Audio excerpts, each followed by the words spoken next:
Oh yes, this is the Hardcore Marketing Show. I'm Casey Cheshire, your host for this epic journey. Today's show is sponsored by Ringmaster, on a mission to launch B2B podcasts that create relationships, generate revenue, and drive growth. Ringmasterlive.com. Bam. All right, there it is. Oh man, I'm so excited to be here. So excited to introduce the guest today. She is back. She is back and on the attack. How many things can I rhyme in one sentence? My name isn't Jack. I can't wait to introduce you to her. She's a marketing leader, a go-to marketing strategist, and who doesn't need to go to market and figure out who the heck are we talking to? What are we going to say? Author, researcher, speaker. Let's be honest, B2B marketing nerd and absolute unicorn, author of Unleash Possible, podcast hosts of many shows, Today in Woburn and Unleash the Impossible podcast. She's actually got a book out in June. But what we're going to talk about is a course that she just launched around finding your ideal profile. And God knows we all need help with that, because getting that right is what makes everything else work. Founder and CMO of the Marketing Advisory Network, Samantha Stone, welcome to the show. Glad to be here. This is like the best way to start my day. Yes. And if you want, we will record that intro for you so that you can just hear it anytime you need. Or I should have that on play when I'm feeling down about myself. I'm just going to Yes. have Casey's voice in the background, like cheering me up. I love that. It's Yeah. Okay. So I can't wait to get into this, because I have struggled with ideal profile, buyer, who is the right person, and everyone's thinking everyone is my ideal buyer. So let me shut up, and I'm gonna pass you this thing. You've wielded this before, and it missed you. Here it is. Oh God. Okay, it's heavy. All right, here you go. Thank you, Casey. That's amazing. Yeah, grab Thor's hammer. You got I'm it? taking it. I've got it. I got it. Oh wow. Well, that was strong. You've been working out those Thor muscles. That's right. Take Thor's hammer. Every third day, I'm at the gym doing like 2 fake push-ups, but it helps. Oh yeah, it shows. It shows. So take Thor's hammer and smash for me some kind of marketing myth, bogus strategy, misconception. Just set the record straight once and for all. I love this question because I think this is just such a big thing. So there's gonna be like a million myths, but I'm going to focus on, buyers and things. And I would just tell you that everything we think we know about how to sell to our buyers, we're just wrong. We're wrong almost all the time. And it's not because we're dumb. It's not because we're not analytical. It's not because we're not thoughtful human beings who have a good product or service. It's because we listen to ourselves too much. It is way, way too easy to get just focused. We spend all the time sitting in on sales meetings and talking to salespeople and talking to our board. And we spend all this time talking about how big our opportunity is, right? Like the biggest opportunity in the world, because we're trying to get money to our business, right? We're trying to get people to invest in us and cheer us on. And in reality, that's where we fail. We really need to focus on the people we can best serve. That's how we grow our businesses. That's how we stay focused. And that's how we make money. Now, there are some businesses out there that making money isn't their main objective. It may be, awareness around a cause that's really important to them if you're a nonprofit. Well, those people don't listen to this show. This show is about right? hardcore growth. However it is, right? This is about making money. This isn't about just growing awareness of what we're doing. And so we have to really change how we think about learning about our buyer and where those insights come from, and being comfortable being wrong. We just have to be good at that, and get comfortable with it, because when we're wrong, we find out something new that we can change to get our business even better. It's an awesome opportunity when I learn something new about my buying community. I love that. Get comfortable being wrong. It reminds me, because sometimes being wrong triggers me and a few other people, and we're just, oh God, I'm wrong. Does that mean I'm terrible? And no, it's not, right? Like you're learning something. It's not. And, as marketers, it's a dichotomy in who we philosophically are, because we spend most of our day trying to convince people that we're the right product for them, that this message is important. We're trying to attract them to us, right? We're doing things to try and get people to agree with us, right? We have to turn that off when it comes to the research part of our job, because if we spend our research time trying to get people to agree with us, we don't learn. And if we don't learn, we don't get better.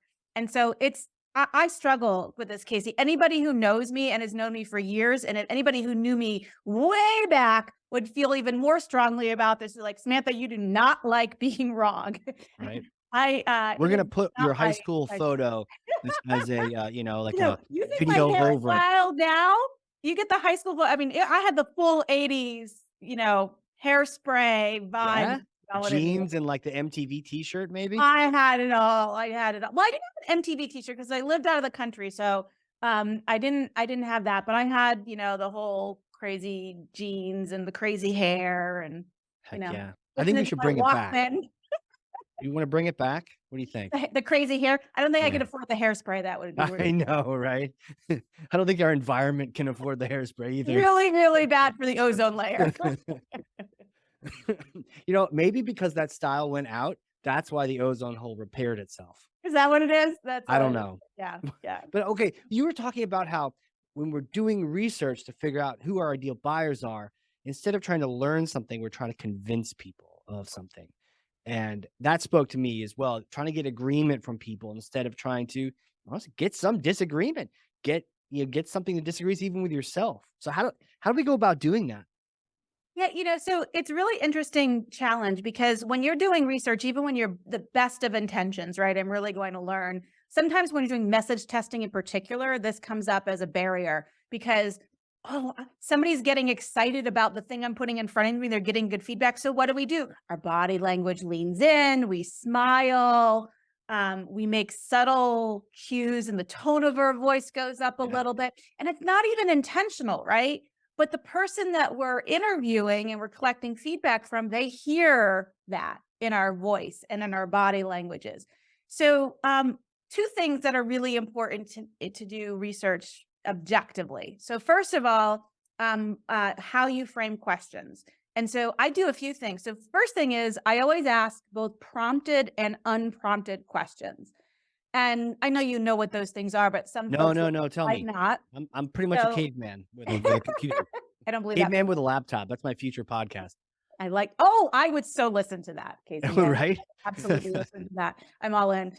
So unprompted questions are when you don't feed somebody an answer and ask them to pick among a list, for example. Okay. So instead of saying, here's a list of things that might frustrate you, rate which of those orders. That's a perfectly fine prompted question to ask. But before you feed them with the answers you think they might have you might just ask, what's the most frustrating part of your day? And just listen and just see what they come up with, right? So I always like to ask unprompted questions first because I haven't seeded an opinion in the person that I'm speaking to. So that's a really important part of the research process that we want to do. Let me dive into this because I'm a bit of a question nerd with all this Yeah. podcasting. So prompted question means you're like giving them the answer, and unprompted means it's like almost like a fill in the text box kind of thing. Yeah. So you might be in a prompted question, you may be giving them multiple answers and having them rank them or choose among them or rate it in some scale about whether they agree. You might be asking, do you agree with this? And if you agree, by how much?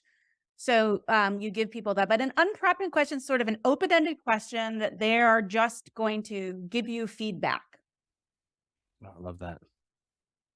Yeah. And And it's a so really what's the important part of danger the of getting process. that confused? Well, what happens is, and I've done this unintentionally, right? Where I sit with someone and I start listing out the things that I think, for example, might be their challenges, and I give them a list of 10 things.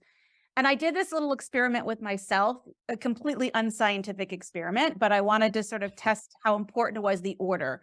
And so I did about 20 interviews that were similar. I did 10 of them where I asked the prompted question first, and 10 where I asked the unprompted question first.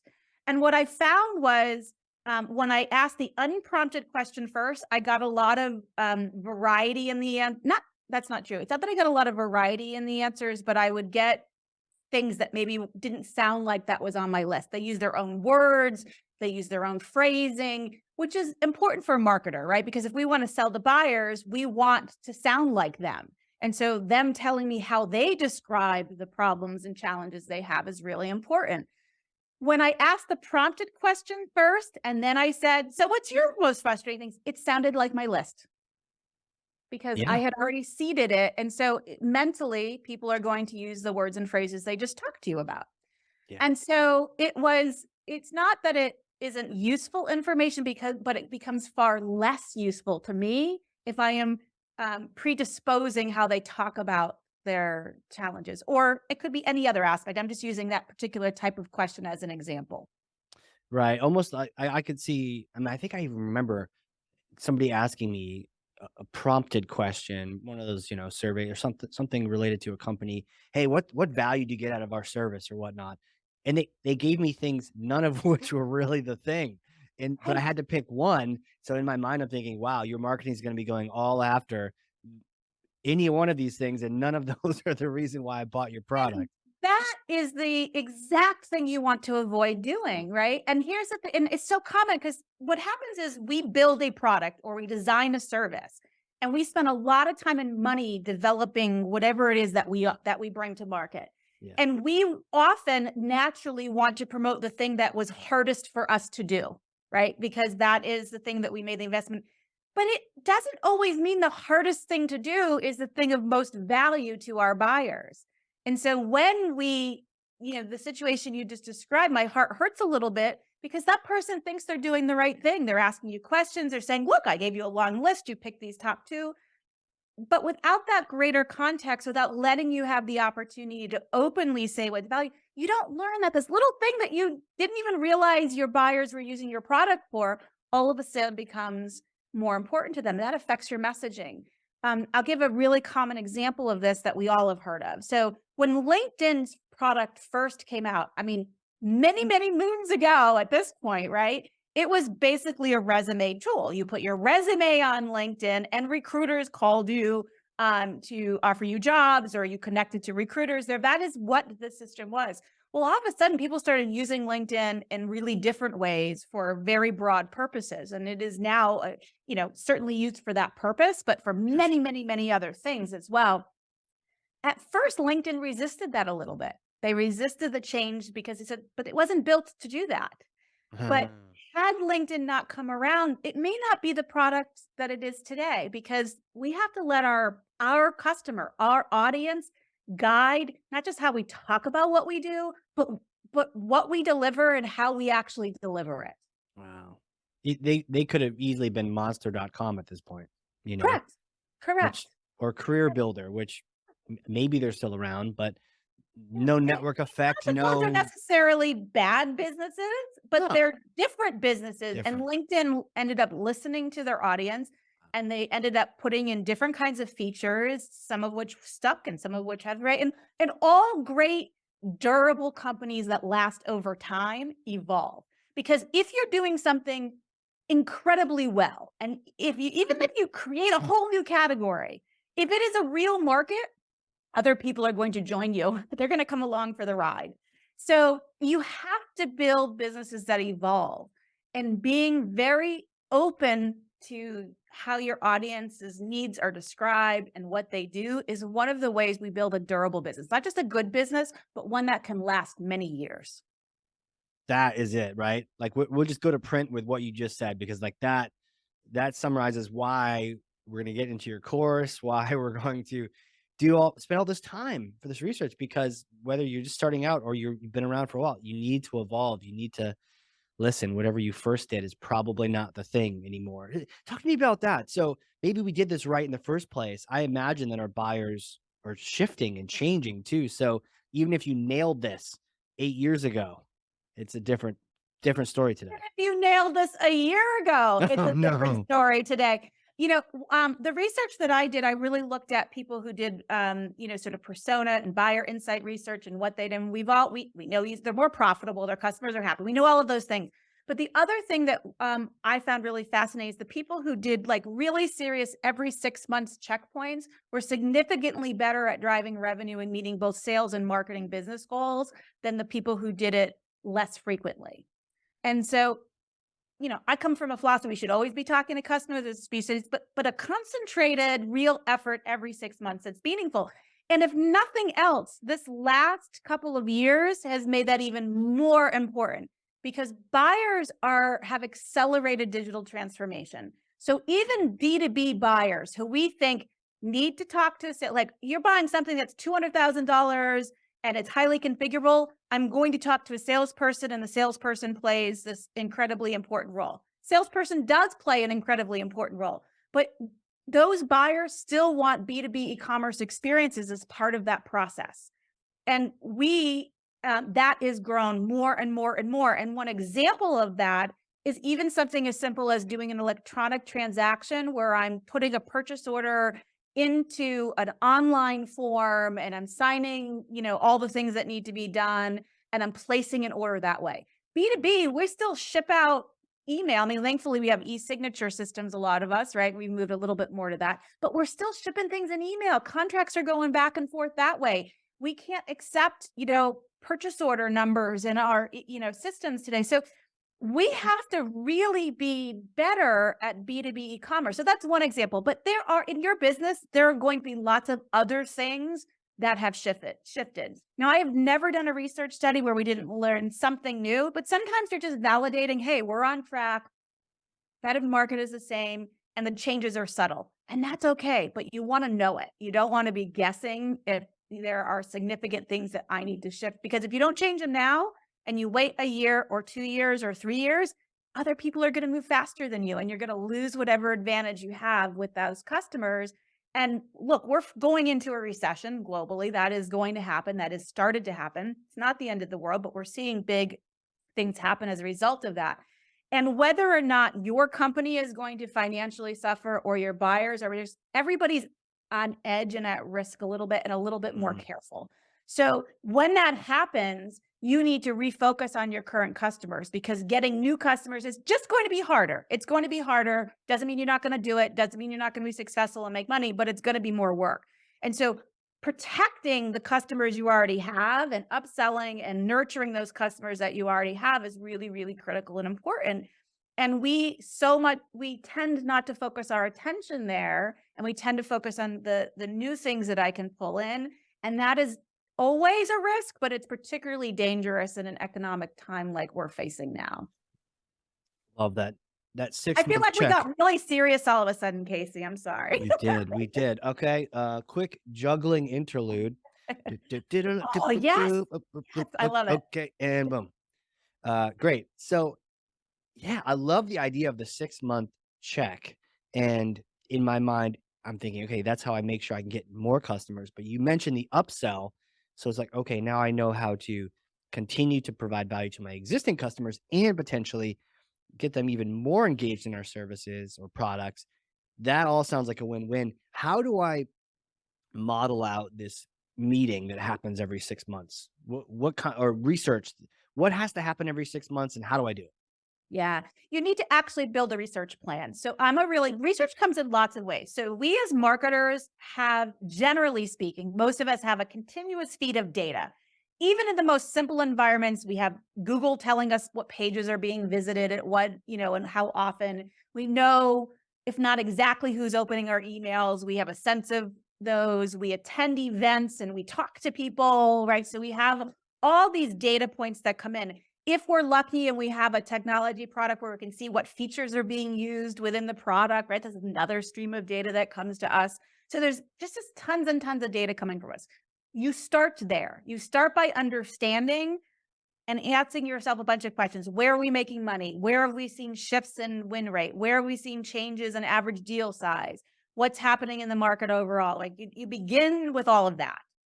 And then you do the really hands-on qualitative research. You go out and you, in a concerted and focused effort, talk to people. You talk to your audience and you understand the why behind the what the data is telling you. Data tells us what happens, but it rarely tells us why it happens. And we need to understand why it's happening so that we can adjust accordingly.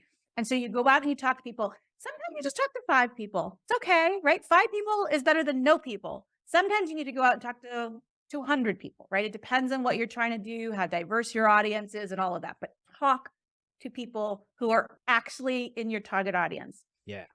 Then once you've done that, you can do more survey quantitative research to validate the things you found. And you can do things like, hey, we think these are the better messages. Now I want to A/B test on my website or multivariate test on my website, exact wording which is better. But you need to build up to that and know what to test. And so that qualitative piece is the piece that I think is a little bit of a lost art. It's the piece that we struggle with. It's also very time consuming because I actually need to find my audience, meet with them, speak to them, right? And become really good listening. So we were talking about before, we were talking about prompted and unprompted questions. One of the other things that we need to be really careful of is how we interview someone, what clues we have, who does that. So it needs to be someone in the organization or externally that can be as objective as possible, that isn't so emotionally connected to what you're trying to learn that they're going to have a hard time separating it. And this is always a tricky balance, and it's a very hard thing to do. But when you get this right, or at least mostly right, you get incredible insights that you can then act on and understand what's happening. But it just takes planning. You've got to do it. You have to plan it. And you have to document what you found in that process. Because look, it's one thing to go out and do all this research and find these things. And then it's another thing to get the organization to use what you found. So now I've got to take this information that I've found and I've got to figure out how to get it enacted in the images we choose and how we structure our web pages, in the presentations that our salespeople give, and how we're trading the sales team. Maybe there's a whole bunch of new content that I want to create because I understand this process better. Maybe there's new buyers on the buying community that we haven't served a lot in the past, but we now have to serve more. So we have to then build a plan based on what we've learned to go off and execute. And sometimes we falter in that. It's one of the reasons when I do a custom research project for a company, I actually always have a 30-day check-in. And that 30-day check-in is really about, did you use any of the stuff we talked about? Who's got it? Who doesn't? How did your trainings go? What feedback have you gotten? Who's not convinced? And it's just a point to help people make sure we're building it into their day-to-day processes so they can get really, it takes time and money to do this stuff. Let's use it. Let's not let it go to waste. Mm. I think you kind of you slipped in there the fact that you can do this research. I think there's a lot of people listening, myself included, who are like, "Wait, can I just pay you to do this?"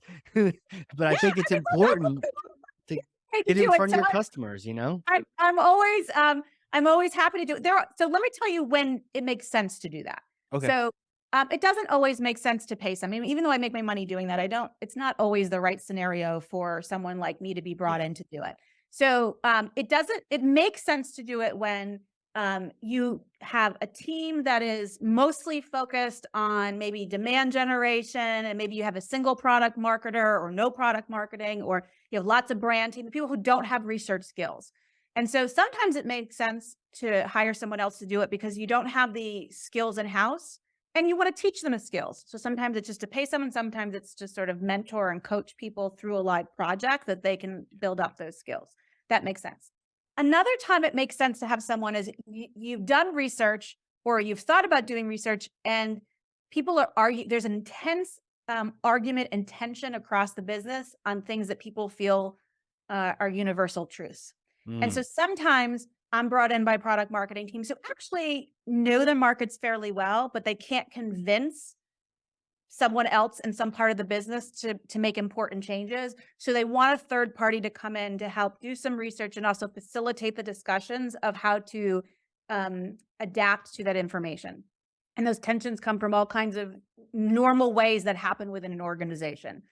So those are two instances that it's really, really helping. And then there's a third. Look, there's plenty of people who have the skills to do this and have had it on their to-do list for a year and a half and it hasn't happened. Well, it's time to call in some help. And do that. And sometimes calling in help means hiring someone like myself to come in and do it with you and for you. Awesome. Sometimes calling in some help takes somebody on the team and teaching them how to do that. And I sometimes will sort of mentor someone through an actual project.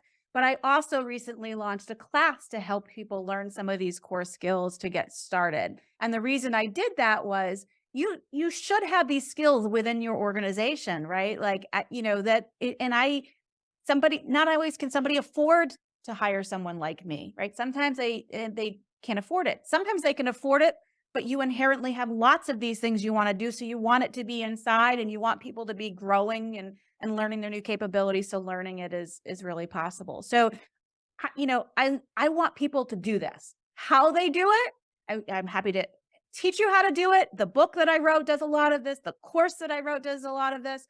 I can help you do it, or you can do it on your own, but just make sure you're doing this very regular focus check-in. And the check-in is not part of something else you're already doing. If you are, for example, doing usability testing for your product, great. Those are people you might get insights. But the kind of interview you have for usability testing is not the same that you have for understanding how the buying process happens. And maybe you can sneak in 1 or 2 questions into that process, but it's different. And you need to make sure that you're making time to talk to folks. The other thing is we often want to talk to the people that are easiest for us to get a hold of. So we've done a good job building our business. Our cheerleaders, our customers who love us, the people who have been with us for a really long time, and their opinions matter, and you should talk to them. But they're not going to give you the hard new clarity that talking to people who don't know you well or at all are going to offer. So whatever you do, talk to people who know and love you, talk to people who know and hate you. And hate is too strong a word, but people who you didn't choose those lost accounts, those Mhm. people who maybe had a negative exception in the past experience in the past. You need to talk to those. And then you need to talk to people who just don't know you at all, or may recognize your name, and that's it. Because if you're trying to attract people to your company that don't know you through your advertising and your campaigns and all your marketing efforts, if you only talk to people who know you, you don't understand the disconnect of what they don't, because the people who know you already have a perception of what you do and who you are. So what's going to attract them is going to be different than a person who maybe heard your company name and that's it and doesn't really understand, or someone who's had a negative experience and has a negative affinity and doesn't want to. So I'm going to have to say something different to them to bring them in to give us another chance. So be really thoughtful about the audience that you're attracting to. A lot of times when I do research projects where I do help, sometimes it's split. They've talked to a set of people they have those existing relationships with, but they might bring me in to talk to a different one. Or sometimes they have talked to external people, but they're too close to the community that they know and love, and they want someone that doesn't have that personal, emotional relationship. So those people who know them might be a little bit more open and honest when they feel they're not insulting someone that they like, right? Hell yeah, which goes back to your point of having someone objective during the conversation, because if it's you and you're sensitive to these people and you wanna hear the praise or you don't wanna hear the hate, or you Yeah. get somebody else to do it who There's a reason we don't have salespeople do their own win-loss analysis, right? And it's not Why because is that? right? Like, and salespeople have great insight. If you're a good salesperson, you have a good relationship, they'll often tell you things, but they will tell somebody else different things than they told you. Yeah, That is not bad. That is not because a salesperson isn't good at their job or isn't a good human being. It's just the nature of how humans interact with each other. yeah, If I'm angry at you, everything I tell you is going to be tainted with anger and frustration. If I love you, everything I tell you is going to be surrounded with that extra bit of kindness and love. If I think you're doing an objective job and talking to me and I'm open and you've done a good job of building rapport with the person you're interviewing, then I'm going to learn something in a different context. It's all important. It's important for salespeople to learn things. It's important for you to know your best people. And it's important to have more objectivity as part of that insight. love that. I know which side I wanna keep you on, that's for sure. Whew, got all nervous for a second. So, tell me, this course, um, I love the fact that you're making a course because I actually had a chance to attend one of your in-person courses. It's Remember that. fantastic, and the other people there, the cohort of the class was like sort of an unintended value, at least for me. I was, "Oh, man, these are great people to collaborate with and learn from and network with." So, It was I had a maybe great not time doing that. intended for you. It was by design from me. Right, right. Oh, I'm sure No, you but yeah. joking aside, that's the value of the in-person stuff, and I love the Yeah. in-person stuff because you get to be with peers that you might not have met before, you never get to sit down with. I sometimes do this for just a single company, but they are really big teams and they've nobody knows each other in the room, even though Right. they all work for the same company, right? I've And worked that's here for 4 really years. What? right? No, and it literally happens all the time, and it's amazing, and it's fantastic because you do get the benefit of that kind of, peer interactions Right. and But you gotta carve out a day or 2, and you gotta correct. go somewhere. Now, your location was cool, but that aside, you have to That's go cool. somewhere. So busy, the fact that you can just on demand pull it up and watch it, after work or, Yeah. waiting for something to happen. Yeah. So Yeah, so you do have to do a little bit of work if you're gonna gain anything, but sure. completely on your own schedule. So the Yeah. way the course is designed, it's about an hour and a half of video broken into 6 modules. They're roughly 15 minutes each. So I'm presenting the content and ideas and concepts, but everything has exercises. Now you don't have to do those Yeah. exercises. I can't enforce you to do those exercises, but what I can tell you is if you do the exercises and apply the concepts and the examples I'm giving you to your own business, you're going to gain a ton from this class. You're going to learn a lot. You're going to be applying it to your job. And that's the whole point. Look, people can watch content a lot, and there's a lot of amazing content out there for people to watch or listen to. But my hope is this course is actually going to get people to start thinking about how does this thing, what does that mean for me? And how do I do that? So it includes exercises. It includes a workbook that they can take and use at their disposal. And the thing that was, because I'm a research nerd, right? As you described, I love that combination, that descriptive, right? Of me. And Um, unicorn. and that made me even happier. Right. I need a rainbow behind me for my Yeah. unicorn ears or whatever. But so I wouldn't launch this class without testing it. So I actually tested it with 80 beta students before I charge anybody a penny for it. And their feedback made a significant difference in the final deliverable that was done. But the reason I mentioned this is I took people from all points of their career. I was partnered with the University of Tennessee digital marketing course. I took students who are in their senior year of their college experience, who don't have a lot of practical world experience. Some of them had been internships. And I had very seasoned um, experienced marketers who were sort of director level people in different jobs. I had people who were product marketers, people who were demand gen marketers, all take the course. So I can figure out how to make sure that I am teaching it in a way that would add value to them. Now it is mainly a B2B focus. It's for people who have complex buying and selling processes. I told you, it can't be all things to all people, or I'm not getting to that ideal customer profile. I'm not focused. This course is the same thing. If you sell gum in a retail establishment, you may enjoy listening to this video and there's some funny stories in there, but you're not going to get as much out of it. But if you sell a complex product or service to a buying committee where you have lots of people making decisions together and correlating, this class will offer you the techniques you need to figure out how do I define my target market? How do I do qualitative research? Where do I use data? And all the bits and pieces. And then most importantly, how do I activate what I learned? So how do I map a content plan to the things that I've learned during that process of investigation? So good. So good. You really got me thinking it's a different medium than a podcast, right? So people listening to this, I've basically got 2 pages of notes already, and this routinely happens, but passively, casually listening to a podcast, um, you know, you kind of pick up some things stick, right? And other things sort of fly away and they'll come back when you see them again. But something like a workshop like this, a course like this, where not only do you actively listen and you're taking notes, but then you're getting practice, you're installing this in your brain. And then, like you said, you're activating it in your own work. I love the fact that it makes it more real that way. So it's one of those things that even I'm thinking about now that I need to make sure that my consumption is a mix of podcasts, yes, but also things that are designed to help me, actually keep that knowledge long term. Absolutely. I really believe that we're always learning things, right? I listen to podcasts or I listen to or watch a video or I go to a presentation at an event and I'm always inspired by something. There's something I take away almost always about those things, right? And that's really helpful. It's an idea, it's a thought, it's something, but I want to go learn more about that thing. And that's where sort of an on-demand course is designed to do is now I can go learn more about that thing and really dig in and start applying it to my work.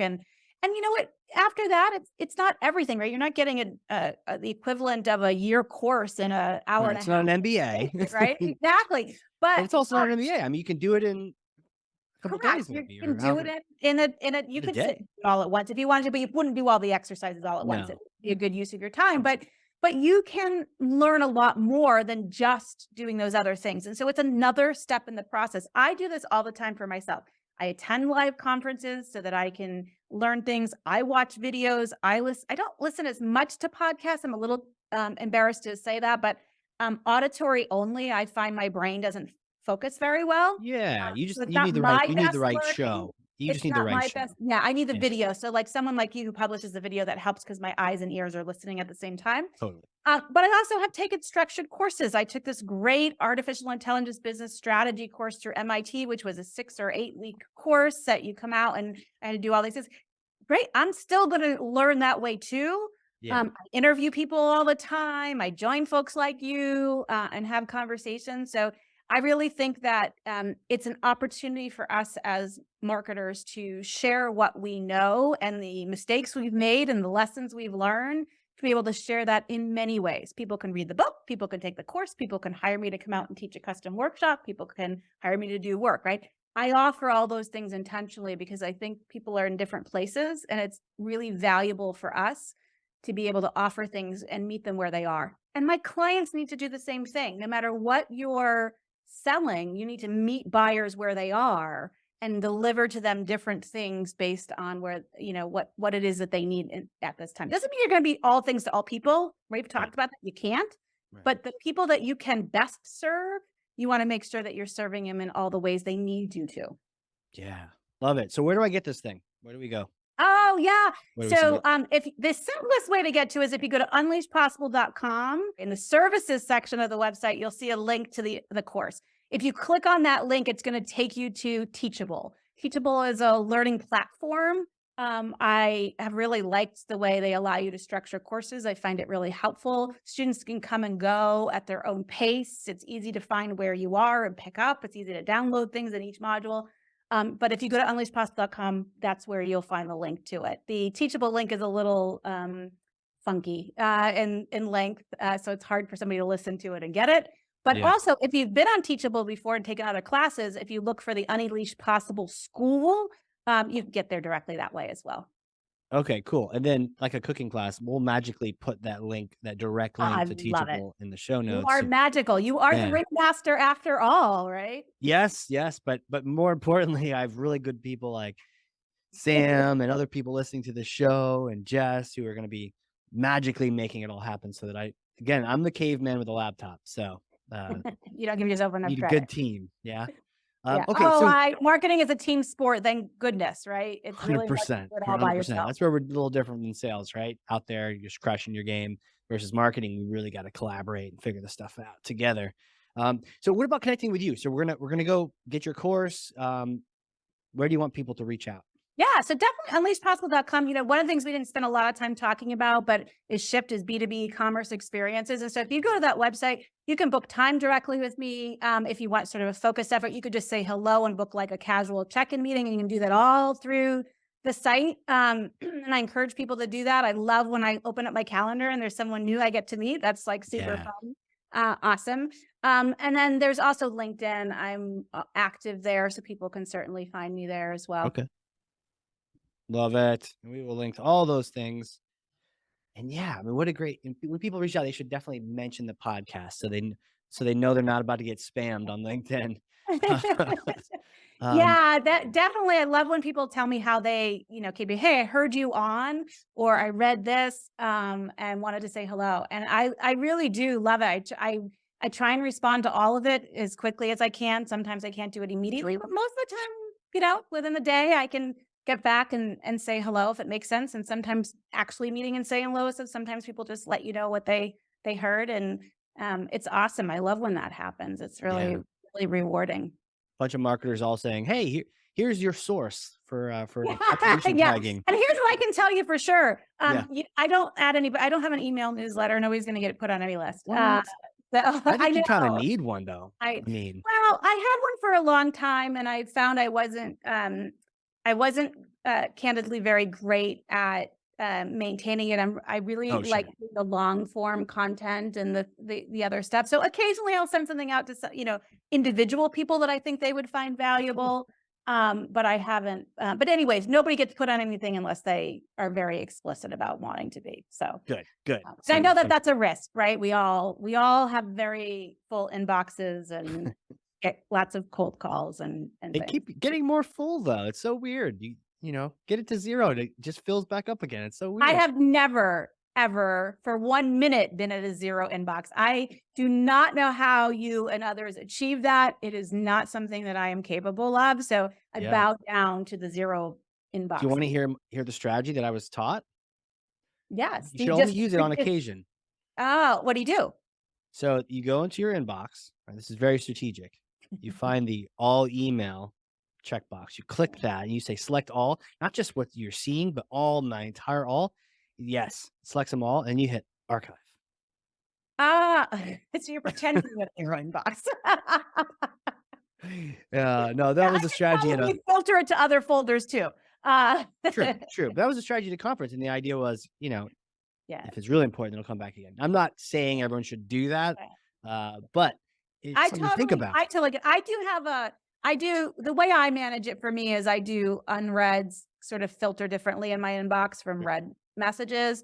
And I like to keep things, I use it a little bit as a file system and Yeah.